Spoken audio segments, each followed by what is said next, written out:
such a long story. You couldn't possibly want to hear about that. Well, okay, but it's nothing special. I was born in 2051, so yes, that makes me a pre-war ghoul. I do.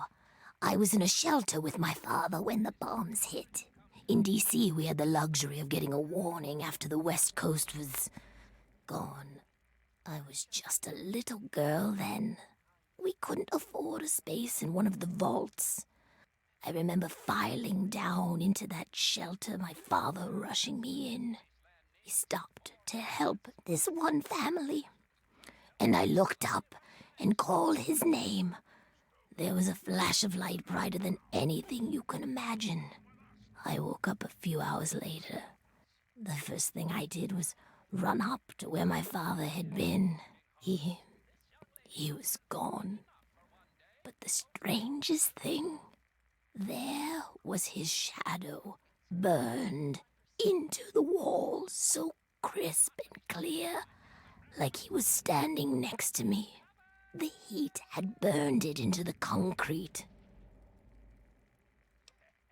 The city was on fire for weeks, maybe months, I don't know. I hid down here in the museum. It was the closest building to the shelter I was in. But I could hear what was happening above. People howling like animals, chaos, looting, killing. It's like every foul thing inside of them came out. It was a nightmare. I don't want to talk about it.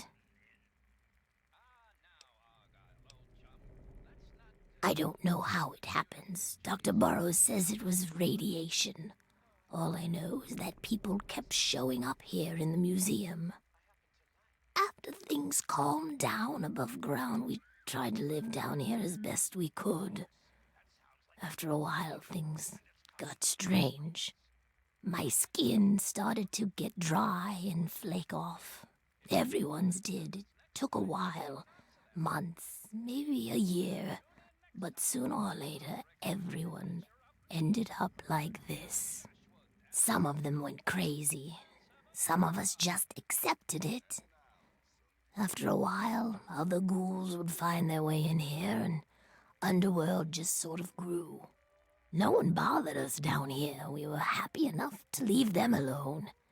And once my Greta showed up, it was a good enough life for me.